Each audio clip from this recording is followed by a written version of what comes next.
It's Tuesday. It's 7 p.m., which means it's time for Live with Simone.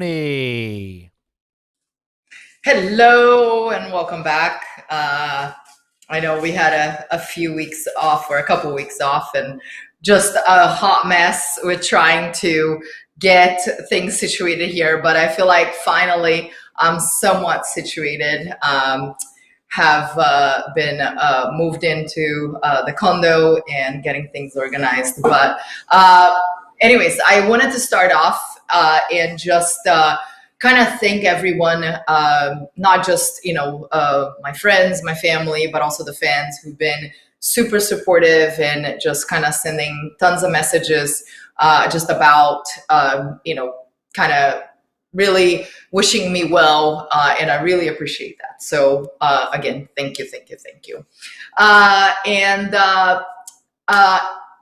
Eddie, I know that we have not been able to address this one.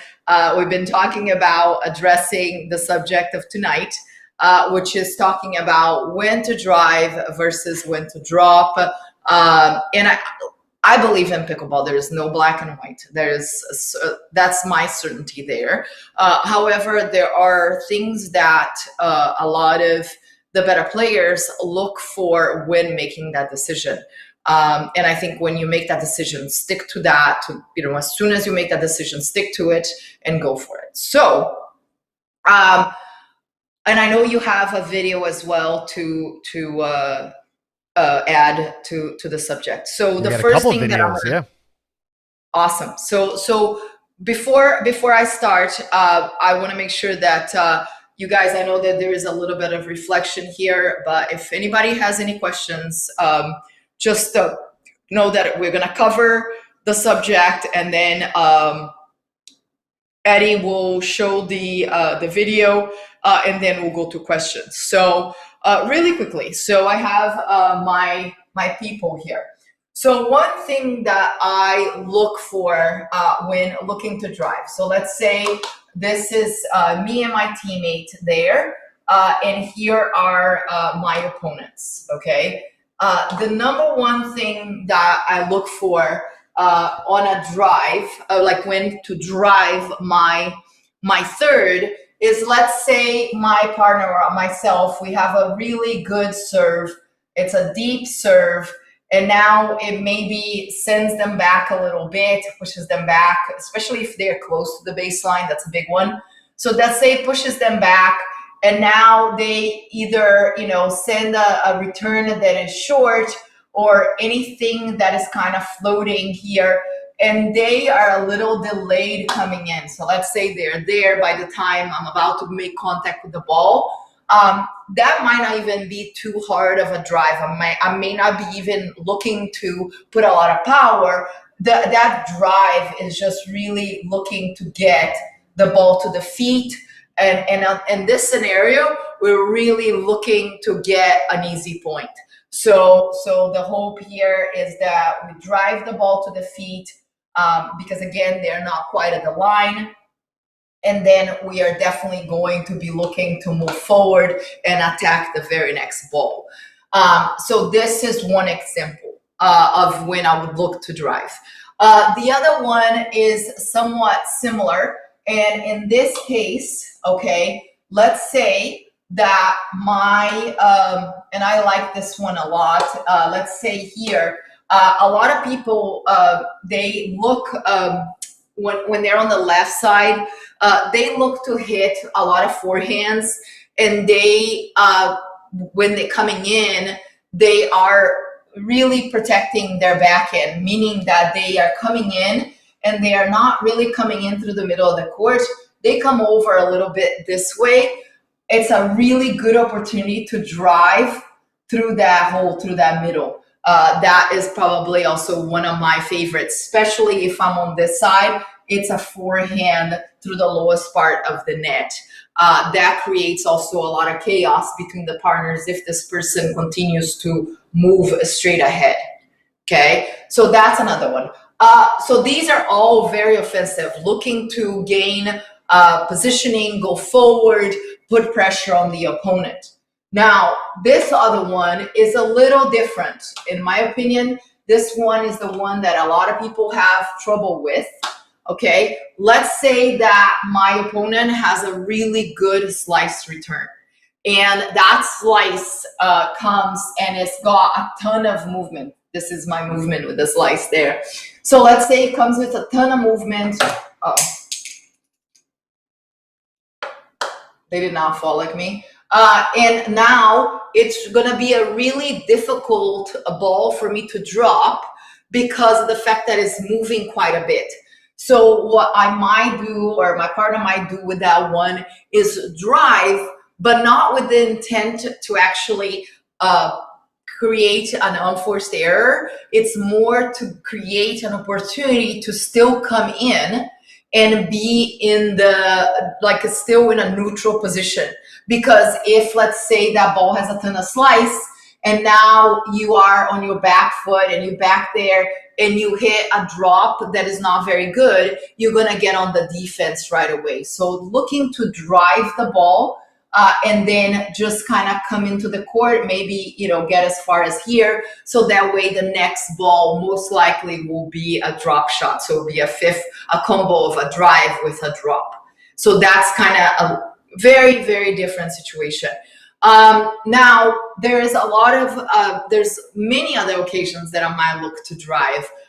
For instance, when people are stacking, which goes back to kind of similar here to the first example, is where they are, the positioning is not quite there. So let's say if they are stacking and, off the court or whatever, and now they return, and then now they are kind of delayed, especially if that return comes here, this opens up a hole to go through down the line, which again is the shortest distance for me to drive that ball. And whichever way, if they are switching, if they are doing a switch, that the drive on those switches tends to be, it creates chaos on the other side of the net. And again, that is situational, is when to use, in a case that you're not trying to, most of the time, you should be thinking that you're not trying to hit a winner. If it happens, great. But if it doesn't, you're just trying to gain advantage, which again, usually in this game is with the returner, the serve returner. So those are instances where I am thinking about driving the ball. Of course, short returns are, I think, this is where a lot of people, to me, it's a given on a short return. Very rarely I'm going to look to drop on that, just because, offensively, you can get really aggressive and attack that person coming in, or even the person that is already at the net. The tendency is that some players like myself will back up a little bit because of the fact that short distance is pretty intimidating when the ball is coming super hard at you. So that's, again, something that you want to look for. So that is, for me, driving opportunities. One thing that people ask, how come pros tend to drive a lot more? And I think a lot of it also has to do with the fact that we are able to put a lot more spin, and the paddles technology has improved greatly. So you can put more spin on the serves. People are hitting the serves a lot harder, trying to gain advantage with the serve, which then generates a shorter return. And then that's why you will see drives. But not only that, the drives are better because the same exact thing. You can put a ton of top spin, ton of velocity on that ball, and really, keep it low and really punish your opponent. So I think it's not that so much that the game is evolving, but also in the sense of the technology, that the paddles are definitely better than, when I first started playing 6 years ago. So again, that will continue to change, and people will make adjustments, of course, as any sport does. Dropping. So when choosing to drop, to me, it has a lot to do with the ball that I receive. So the thing about dropping is that often players will believe, oh, I'm dropping because um, my opponents hit a good return. Um, to me, is more of the fact that um, I am dropping a lot because of the fact that if my drive is not going to be effective, then I'm thinking I've got to drop and try to come in and try to transition. So that's a big one. So let's say anything that, if I was to zone the court, pretty much anything that I'm receiving in this zone here, most likely I'm looking to drop, and I'll take, a back step and then look to drop and then come in following the ball. In this zone here, I will drop if the ball stays pretty low in this part of the court. The colors here. So if it's staying low in this part of the court, I'm definitely looking to drop, because a low ball from there, again, the only situation is if it's coming with a ton of underspin, I might be able to drive that ball coming under. But if it is not, if it's a flatter ball or even top spin ball, I'll probably look to drop something from here. So again, I'm looking at, I'm kind of behind the baseline to drive a ball from there.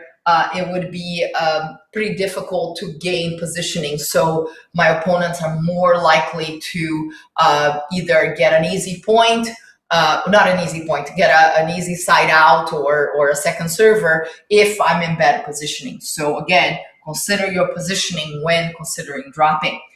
The other part is let's say they do a return, and even though, let's say, the ball, it seems like an easy opportunity to drive, but because they put the slice tends to travel in the air longer. So when the ball travels longer, it also gives your opponent more time to get up to the line. So now let's say they return a ball that is, floating through here, but not necessarily floating, because the slice keeps the ball a little low. But it seems at the beginning that would be a really good ball to drive. However, now they're both in position. They're both good volleyers. Pace does not phase them. That is definitely, for me, I'm thinking I am going to drop that ball because of the fact that driving is not going to get me anywhere. It's not going to get me a point. And when it comes down to it, I don't care how ugly the drop is. I don't care what it is. It's just, again, get us in to score the point. So that is something that I'm definitely looking at. So, sorry. Then the other part is, I would say a big part of dropping as well is that to drive when, let's say, the return, let's move on to this one. So let's say if I am the person doing the serving here, and a ball that gets away from me here, especially in this zone here, somebody returns there, it is pretty difficult to drive. I feel like that opens up a big hole through the middle. I feel like if you drive kind of out of the corners, you're generating a big hole in the middle, which then a good punch volley would just put us on the defense right away. So that's something that if I'm there, if the ball comes here, I'm looking to then do a drop to give me time to get back in position. If I do a really good drop, it might even get me in. So again, think about what is creating. It does become a little bit of a chess game, because what is the next ball that is going to create for you and your partner? What kind of opportunities you're going to get to score? And again, it's a game of scoring. It doesn't matter how pretty your shots are. If you have a great drive, but it's not being effective, that does not matter. You have to find a way to score. And again, know your audience.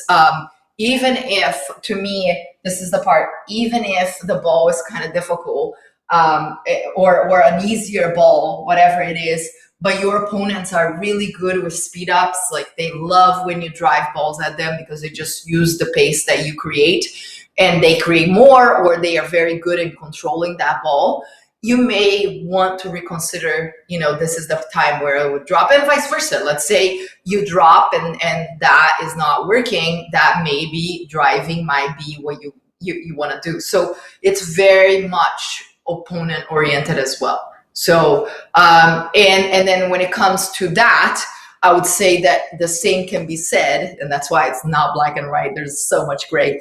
To me, there are days that when I play, I feel that my drops are really good. I'm feeling the ball really well. And there are days when, maybe it's a little cold and that Dura is a little bit harder, or wind. Wind is a huge factor. I haven't talked about that. But to me, that's where you have to look at the situation that you were given. You have to look at what is going on, so that way you can make those adjustments. So I may drive the ball a little bit more, because if my drop is not a good drop, it's not getting me in, it's not getting me a point, then this is when I may think about driving the ball a little bit more. And vice versa. Let's say, I am not putting a drive on the court, on the vicinity of the court, I'm missing a ton of drives, then that's when I want to think about dropping the ball. When it comes to wind, I'll touch on that really quickly. When the wind is behind me, I feel that I can drop the ball really well, because I just use the wind to help me. And again, if I get short balls, of course, I'm going to drive it, but like half pace, so the ball doesn't fly. When the wind is at my face, I tend to drive a lot more. And I may again do almost like a drive that may turn into a drop because of the wind. So it's like a little bit of a roller, a top spin, because again, that wind will keep that ball, will not allow that ball to travel through the court. So on days that is windy, be aware that the higher your drop, the more the wind will grab or take. So then keeping the ball a little lower, whichever way you are, that will help. So if you keep the ball a little lower with a little bit more pace with the wind in your face, it might help. When you're dropping with the wind behind you, is the same thing. Don't get too much height. Otherwise that ball, the wind will carry, and then all of a sudden it's a floater for your opponents. So I talked a lot. I'm out of saliva. So Eddie, now, do you have any questions? And I know that we'll get the video, but before we get to the video, do you have any questions for me that I can elaborate more, or something that maybe I didn't cover? Yeah, so I think before we show the video, I think it's important to reiterate something that you brought up, and I hope you can elaborate more on it. And that's, I think when new people come into the sport, they see the third shot drive, and they probably assume that you're trying to go for a winner. But obviously, the more advanced players know that you're just trying to set up for a better fifth shot, or maybe even a seventh shot. What are you personally looking for when you drive that ball versus dropping it? So like I said, there's different situations, but most of the time what I'm looking to do is create chaos, like creating chaos on your opponent's side of the court. So when there is the switches, when you get a good serve deep and all of a sudden your opponent is not quite at the line, I'm not looking to necessarily hit a winner. However, I am looking for an opportunity to continue to apply pressure. Because if I get a good drive at their feet, now my opponent and I are definitely charging and looking to be aggressive right on to the next one. And that's where I explained that sometimes, and again, I'm not going for a winner. I'm not hitting a line. I'm not hitting anything like that. I'm aiming at a target, which again, most of the time is their feet. Now, if that's not the case, where you're not being able to aim at the feet because both of them are at the line, then I'm going to a spot where, again, it's at their body, whichever way they go. So some people favor their backhand. So most likely I'll be driving that ball here to generate something, again, easier there. Now, of course, you're not going to be precise. You're not going to be on your target all the time. So if that doesn't happen, then the ball that you receive next making that decision on what are you going to do on the next ball. So is the ball that you received, is it a good ball that is staying low? Then most likely you're going to have to do, well, you should, not going to, but you should then look to do a transition shot, do a volley or a ball off the bounce into the kitchen. So then you can continue to move forward, because ultimately, yes, your goal is to win the point versus your goal is to win the point versus getting to that line, right? That's where I think when we start, especially with a lower level, they get told when they go to the courts, get to that line, get to that line. And I think get to that line when you are the returner. Both of you should be at the line as soon as you're done with the return. But when you're serving, the serving team, get to the line with caution. Like, get to the line hitting a good shot instead of just charging up, and then, if your partner doesn't hit a good shot, you just eat it. So again, those are the situations, trying to create chaos on the other side versus trying to hit a winner. Very rarely, I feel like if I am going for a winner, it's more at that point, it's probably not good, because it's more like desperation and trying to win an easy point because I haven't gotten any. So then you end up making more errors, which you're not going to score that way. So does that help? Does that make sense? Yeah, that totally makes sense. And you kind of brought up another point that I wanted to ask about. So you talked about a lot of the mindset when you are the person hitting the drive, and then you touched a little bit on when you are the partner of the person hitting the drive. And I noticed early on when I played, there were a lot of times where maybe I would go for a drive and my partner would be sprinting to the line and my opponent would recognize it, and maybe my drive was a little bit high and place it right at their feet. If you're the partner of the person hitting the third shot, should you be watching them and determining how fast you get to the line based on whether they're driving and dropping? And if so, what is a good strategy for that? Yeah, and I think again, you have to be aware. I think that there is a lot of different things that can go with it. So if the ball is short and I see my partner coming up to drive, I'm probably going to try to move ahead of him or her, because again, in that case, I know that we are going to get in a good positioning. Very rarely, and if it doesn't happen, it doesn't happen, but I want to make sure that I am up there, because if he or she does get a really good drive, then we can get a easy point with the put away. The other part is, honestly, is that I think the instance of the charging happens way more often on bad balls. So meaning that if the ball is like a ball like this that is in the zone here, you should not be looking to charge. That is a bad time to charge. Again, because of the fact that they are going to be driving from behind the baseline. So I would suggest that you kind of wait and see. You're probably going to have to do a fifth shot drop. Now, on a drop, if then late, drops are a little bit riskier, but the pay up is much better, because you do want to go. I think again, the risk part is for the lower level. I'm not talking about higher level. Higher level, the drop is high because again, efficiency of the shot. For the lower level, the reason why they struggle is because of the fact that they are not proficient in the shot yet.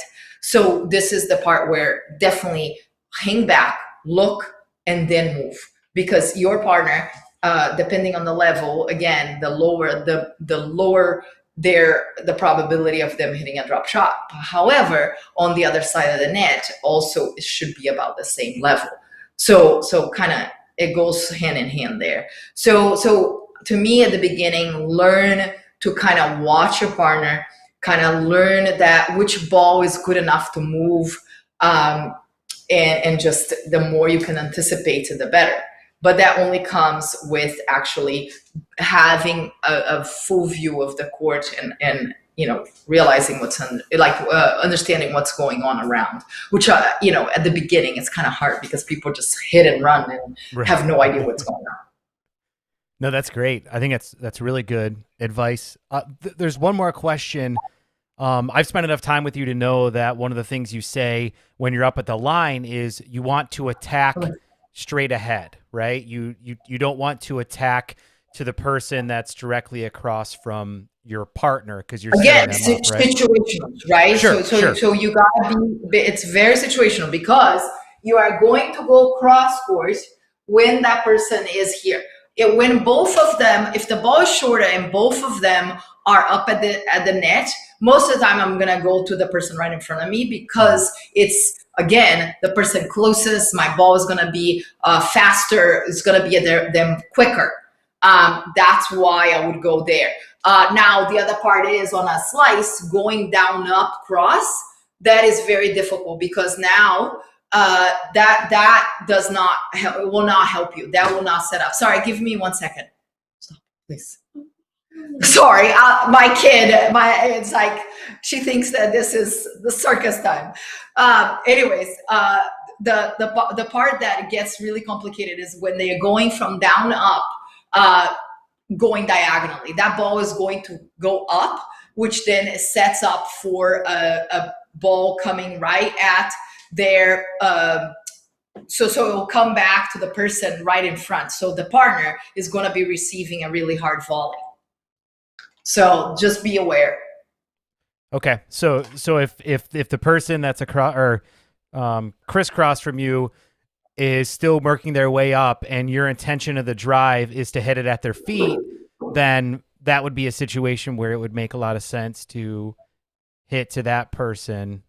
Correct. And that's why it's so situational. Yes. So like if I'm hitting a ball down up and I go diagonally, most of the time that ball is going to rise, which then it gives ton of time for the person cross court. And then they just pull a volley right at the partner. Because then they get the ball in the short distance. Oh, that's great. Great information. I love how you broke down the situations and the mindset behind when you choose to drive and drop the ball. Perfect. All right, let's get to this video so that way they can see it a little bit, what we're talking about. Visual learners will appreciate it. That's right. And now you can talk over the video and kind of explain what's going on. Would you like me to do driving or dropping first? Doesn't matter. Just you can do both. We'll do one at a time. It's okay. All good. We'll start with the driving one. So here's two examples that I pulled from you playing. I can't remember what tournament it was. It was recent, but let's go ahead and play it, and you can talk over it. So Delray Beach. Oh, that's Delray last year. Yeah, almost a year. So yeah, so that's shorter return. Now we're inside of the court. I mean, Lee is coming in. She's still running in. Yeah. So then it's kind of a fifth shot there. So.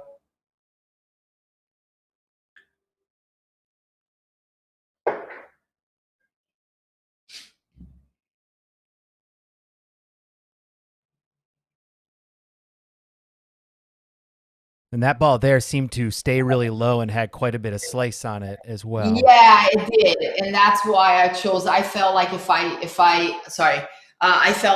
dropped that one, I would not be able to transition in. So on those, I was really looking to transition forward, get up to that line. So it's perfect. Yeah. That's great. I love that we can actually see it in action here, and it's totally in alignment with all the stuff you talked about.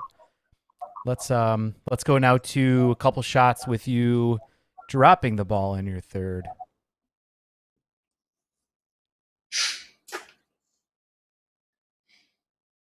So it looks like you're getting pushed back a little bit. Yep. So I'm behind the baseline by the time I probably make contact with the ball, I'm guessing, or at the base. Yeah. Yeah, which ultimately gets us in. That's... Same situation. Looks like it's pushing you back there a little bit. But also I'm way off the court looking to hit a forehand. That's the one that if I drive that one, most likely opens up the middle, or Catherine would have to cover the middle. So that's kind of what I was talking about before when I return here, like she hit the return there, I'm way off the court there. So if I drive that ball, now this whole middle would be open. So that's the kind of situation where, especially because I was confident on my forehand. So I know that because when I run around my backhand is because I feel like I can get that ball pretty much every time. So that's why I would do that, because then I can, after hitting that ball there, I'm just moving in here. So that's kind of the thought behind that. Okay, so it seems a little bit like you choose or you recommend possibly going with a drive in certain situations, but it also requires you to have a good foundation, not be moving backwards. Would that also lead to, let's say you're in desperation mode and they hit a return a serve that pushes you wide, puts you on your back feet, kind of gets you off kilter? Do you recommend defaulting to a drop in those situations? Yes. Yeah, because again, if you drive, that ball is gonna be at them super fast, and most likely will be back at you faster. And now you're out of position. You scrambling. At least if you hit a drop, and let's say the drop is not great, but at least it gives you time to get back into position and play a little defense, and hopefully. Once you play that little defense, you get a ball into the kitchen, even if it's the fifth or maybe the seventh, that then you are able to come in. Where if you drive way out of position, out of desperation, most likely the point will be over right there and then. So it's either going to go out of bounds. I'm sorry? So it's either going to go out of bounds because you hit it too hard in that situation, or you're going to hit a drive a little high right to your opponent's forehand and the point's over. Is that kind of what you're saying? Yeah, because and again, it's just the fact that we're out of position now, and I'm putting ourselves on defense mode behind the baseline or outside of the court right off the bat. So then my chances of scoring are much lower. And the better players you play, they're just going to dictate play that way. They are definitely going to not allow you to score because of the fact that, again, you are making those decisions kind of not really thinking through of the next shot. You're just kind of trying to get rid of the ball at that point. Okay, that's really good. I think that's really good to know, especially for people starting off, because I think that a lot of times when people get desperate, they try and hit the ball hard, and it almost seems to be counter what they're looking for. Yeah, I mean, and again, it's easier, especially when you start off. It's much easier to hit a drive than to hit a drop, because especially, again, not easier. I should say, for those that have a tennis background, a ground stroke comes much easier than a drop shot. So I think that's why they do drives way more than they do drops. So, and again, because that's kind of something that comes natural to them, and then they're good at it. I mean, most tennis players are very good at driving, but then of course, the better you get, and then you realize that also your opponents are good at receiving drives. So when you're out of position, it does nothing. So yeah. Do we have time for a few viewer questions out there right now? Absolutely. Yep. All right. On YouTube, we have Doug M. This is a great question. Doug says, when I'm hitting the return a serve behind the service line, I find if I hit a drop shot, it bounces too high. What do you think of a topspin shot that you hit lower and try to drop in the kitchen? Oh, I mean, honestly, ultimately, to me, is whatever is going to get you in position. So the topspin drop, in my opinion, just like a topspin dink, a topspin drop, to me, you have to have time. So sometimes with the slice returns, that is hard because the ball literally, like, it's really hard to control because the ball kicks, right? It bounces and kicks. So now you don't have as much time to control. And that's why often we choose to drive with a top spin. Now, if I have time, and it's easier to get a top spin ball, even if I'm behind the line, baseline, then of course, like I'll probably choose to do that. Just know that it's not that easy to master that shot. I used to use a lot more in singles than in doubles, just because again it was a way to create angles. Where I feel like in doubles I don't have to create that many sharp angles. But again, to me is the height of the drop, in my opinion. That has a lot to do with opening the face of the paddle. And we will talk, we will talk about technique for drives and drops, but we did do, I know that we did some with the top spin drop. But I think even on a flat or a slice, the problem is that when people get caught behind the baseline, they tend to go open up, chest is up, face is up. So that ball is going to go higher. The other part is trying to aim or trying to get that drop shot short in the kitchen. That is a recipe, mathematically or physics, whatever you want to call it. It does not work because you have to clear the net. So the ball is going, in order to hit from the baseline to the kitchen, you cannot be aiming that ball short in the kitchen because your ball is going to have to go high to drop. So that's why I would rather my opponent take the ball out of the air, but on a down up motion, then the ball bounces and now boom, a slam comes my way, like with their fourth shot. So think about hitting your third shot drop deeper in the kitchen with a little less height and see what happens. See what kind of ball you get back. Because to me, this is the part where people feel like a drop shot needs to drop all the time. Not necessarily. I would rather that ball not bounce, like they take it out of the air, but they're taking it from their ankles. Then the ball bounces in the kitchen. But like Doug is talking about, it bounces high. So again, focus on those little, like two little things, get the ball a little deeper and get the ball a little lower and go from there. That's good. And just for clarification purposes, Doug M., I hope you mean by when I'm hitting the return of serve, you meant third shot, because obviously if you're hitting a return of serve, you should not be trying to drop it into the kitchen. Yes, That's not the correct. right strategy. Yeah. Cool. One more question here from Courtney. Well, her YouTube handle is saying Courtney Miles, but we all know that her last name has changed. And Courtney said, "Hey, Eddie, Simone, me again. Watched the tourney in Boca this weekend. Congrats, boss. In women's, a few times you drove cross court at the girls' dominant hip. When do you make that choice on placement?" And then she follows up with, "Does it depend on who your opponents are?" I feel like I'm gonna play the sisters Kamamoto, Jackie and Jade, quite a bit. So Courtney, I cannot give all the secrets away. But one thing, like I said, I mean, one thing that I did notice, I mean, that the lefty and righty, so they both are looking for forehands. So in that case, the reason why I was, and again, I would only do it if it was working. I would stop if it wasn't. But the reason why I was going that direction is because Jackie was definitely looking for a forehand, so she shifted a little bit more.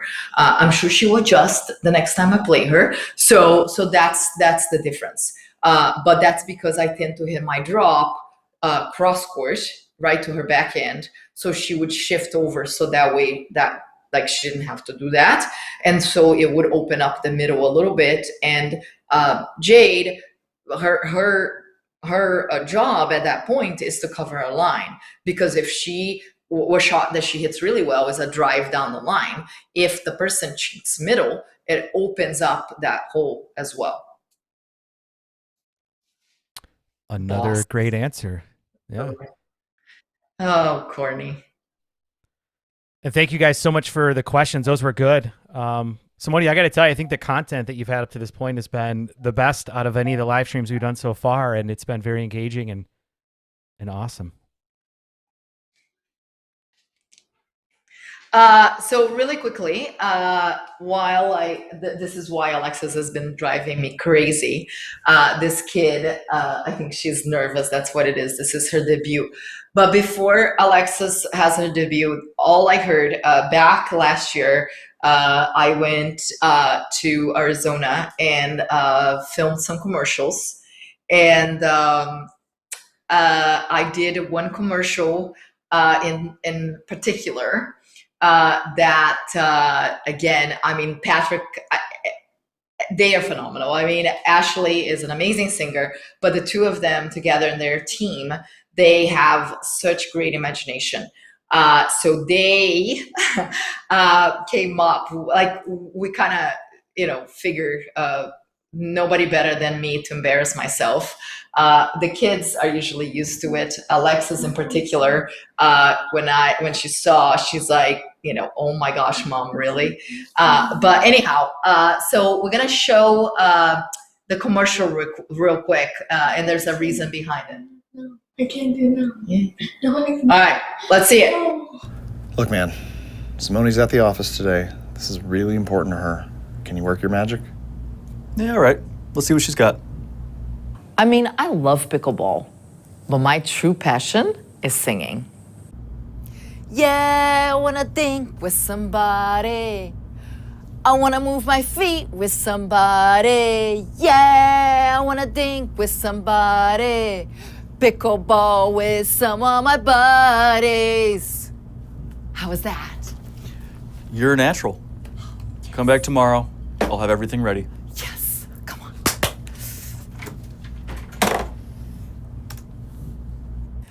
I feel like I was born to sing. Yep. All clear? Yeah. We have a lot of work to do. Well, let's do it. Yeah, I wanna hit with somebody. Pickleball with some of my buddies. Pickleball with some of my buddies. That sounded a lot different in my head. Sounds fine to me.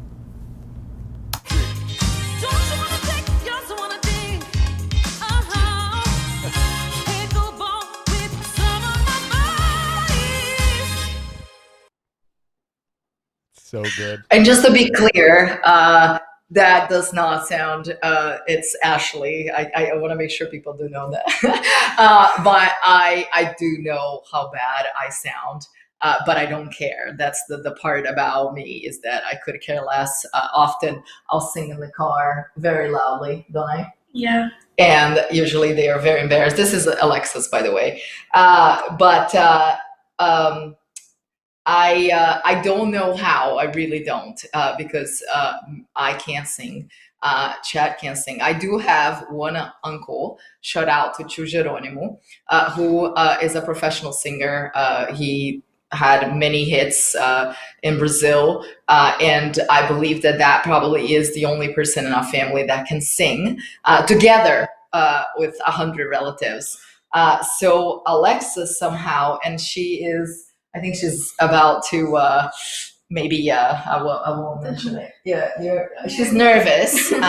However, she is an amazing singer, and she's gonna do 10 seconds. That's all she's doing, because this is not gonna come through. But here you go. You ready? Okay, so let's see. Just try to sing with it. Is there? I don't know how to do that. See, she's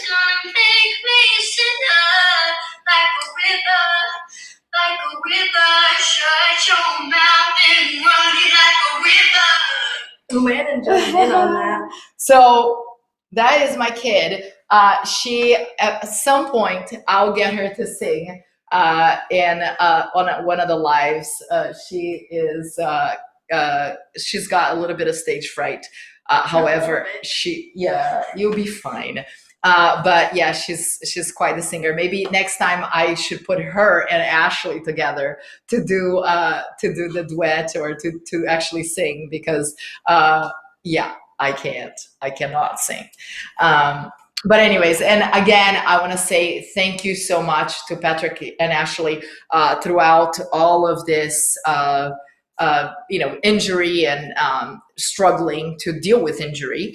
They've been nothing but supportive in so many ways. This is when you know that you're really, really lucky, and I am. I'm very lucky because I have people like them around me. So with that, actually, I do have a surprise for everybody. And the surprise is that because, again, not that everything is about winning, however, who doesn't like winning? Because I won a gold medal this weekend, we're going to be doing a little giveaway. So for we and Eddie, what we're going to do is whoever shares the video will do a random pick, and you get a gift from Jigsaw and a gift from Prince. Actually, what I'll give you is, which I'm going to be doing that, hopefully I'll win a few gold medals this year, is that I'll give you a paddle that I played with for my last year. I think that's pretty cool. So I'll give you, I think so, right? Again, the present will be, I get the present because I get the money, right? I get the check. You do not get the check. I need to feed these kids. They keep growing. Yeah, there you go. Yeah, so the present will be a gift from Jigsaw and a gift from Prince. So share, spread out spread the word that we are going to be doing this hopefully on a consistent basis on Tuesday, if I'm alive, if I'm not freezing. Gosh, what is this weather, Eddie, in Florida? It's been cold. We got like 60-degree weather. But anyway, so with that, is there anything else out there for me? Well, can I just quickly do a shameless plug here? Guys, absolutely. If you want to get some of this amazing Simone merch here, and this is seriously shameless plug alert, like this t-shirt or this coffee mug that you can use for Christmas next year, or there's even ones without Christmas trees. You have this awesome hoodie, which I wear all the time. It's soft. It's incredible. All you have to do... maybe we can do one for Valentine's. Yeah. Oh, that's a great idea. We'll do some Valentine's stuff here coming up. All you have to do is go to simonejardim.store, and guess what? You can also get 10% off by using coupon code Simone10 at checkout.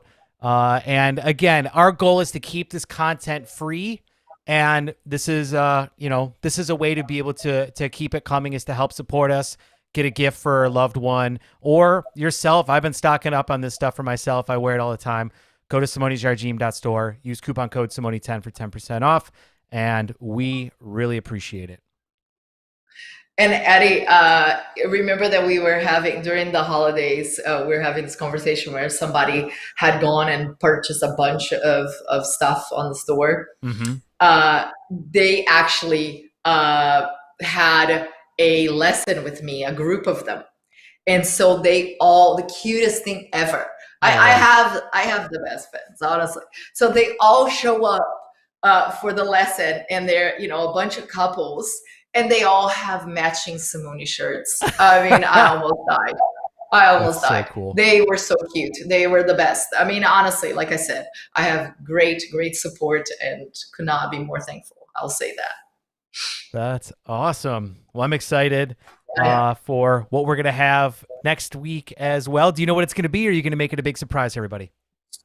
No surprises. So kind of like what we ran through the first time around. So we talk about the explanation here. So next week, I touched upon a little bit, but I want to, and we'll combine some of the videos also that we already did, but I do want to do, like, use my paddle here, right here in my kitchen / dining room, living room. I want to kind of show what I'm talking about. So when talking about dropping and driving, just going through technique a little bit. So that way also it's kind of important that when addressing the drop and the drive, that we're piecing it together.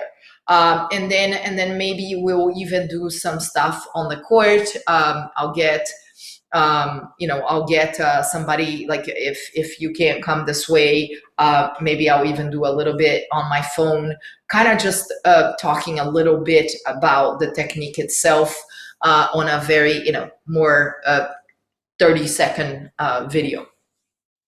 Great. And will we be announcing the winner next week of the paddle and the jigsaw? And is that right? Yeah. Absolutely. So Okay. again, just so you know,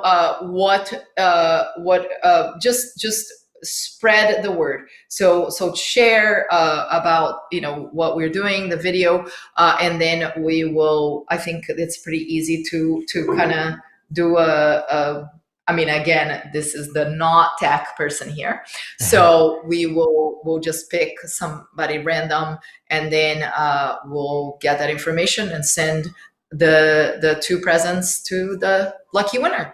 Now, just so you know how my schedule is working, I will be playing quite a few tournaments, but not nearly as much as I've done in the past. So you won't see me in a tournament for another like 3 weeks. So again, and again, I am looking forward to playing. However, I do need to make smart decisions. I apologized 100 times, and I'll continue to apologize to Wesley playing on, and that's Wes Gaberson playing with Andrea the Friday. I had not played very much. I was extremely sore on Saturday morning when I woke up. I was moving very slow. And when we played and it was cold, it did not help the body at all. And I felt like poor Wes is going to be covering the whole court by the time we continue to play this. But he was so nice. And he said, don't hurt yourself more. Just try to get healthy here. And I literally went to the hotel and I slept for like 3 hours. I was like, oh my gosh, I'm so out of shape, out of tournament shape, really. And then I came back the next day and we didn't play until 3. And we only had 1 match. So the drive home, however, was quite difficult. But yeah, I'm hoping that the next tournament that I have, actually, I'm going to be going to Arizona. I'm playing with Dylan Frazier, young kid. And I'm only going to be doing mixed doubles. So again, I just got to pace myself as I come back because I love to compete. But again, pickleball does not define me, is not what it will, a year from now, I'll be spending much more time with these kids. I need to be able to walk and be able to do things. They are getting into some crazy stuff. They've been riding, what have you been riding? Dirt bikes, almost giving me heart attacks. And Alexa's, of course, is in choir. And I know that she's learned her lesson though, because she now tells me when her stuff is ahead of time so I can make it. You need to make the video for my teacher of how to say the words in Portuguese. I know she is doing a choir presentation. Actually, no, it's a competition. competition. A competition, and one of the songs is in Portuguese. So That's cool. I'm the helper when it comes to that. I said I'll sing it for the teacher, and she's like, no. Give me that. We're not gonna do this one. I will just speak. Preferred. Yeah, that's my kid. But I have to say, I think ultimately this here is my toughest job, but my best job. So Chad and I did pretty good, don't you think? Yeah, they're pretty cool. Yeah.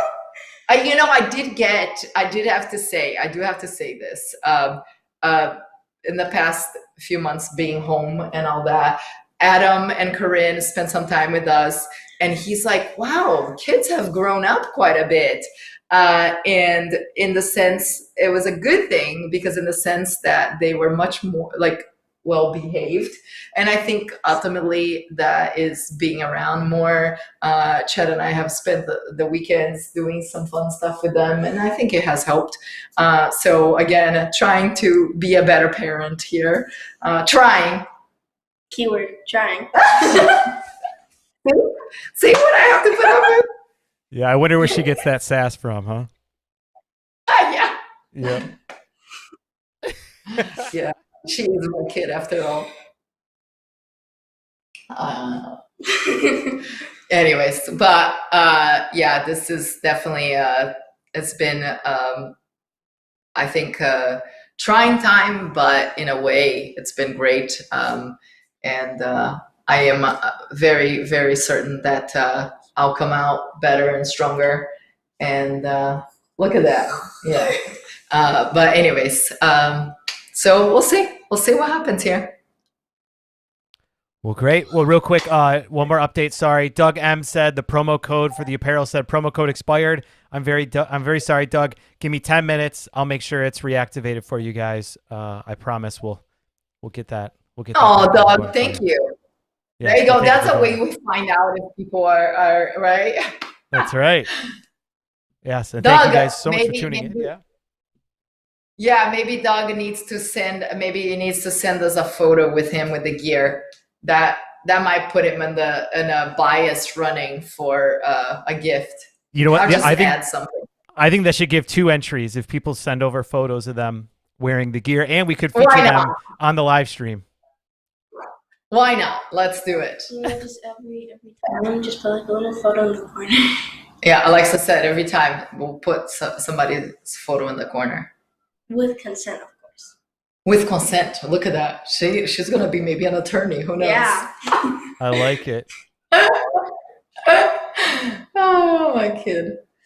All right. Well, thank you so much, Eddie. I know that I think we made up for all the ones that we hadn't done. This is probably one of our longest ones. So. Yep, great content. I'm looking forward to the next one. All right. Well, gotta get this kid shower in bed. School tomorrow. That's what you think. Yeah. Stop. Ay, ay, ay. All right. Well, thank you so much. And again, have a good night, everyone. And we'll see you next Tuesday. See ya.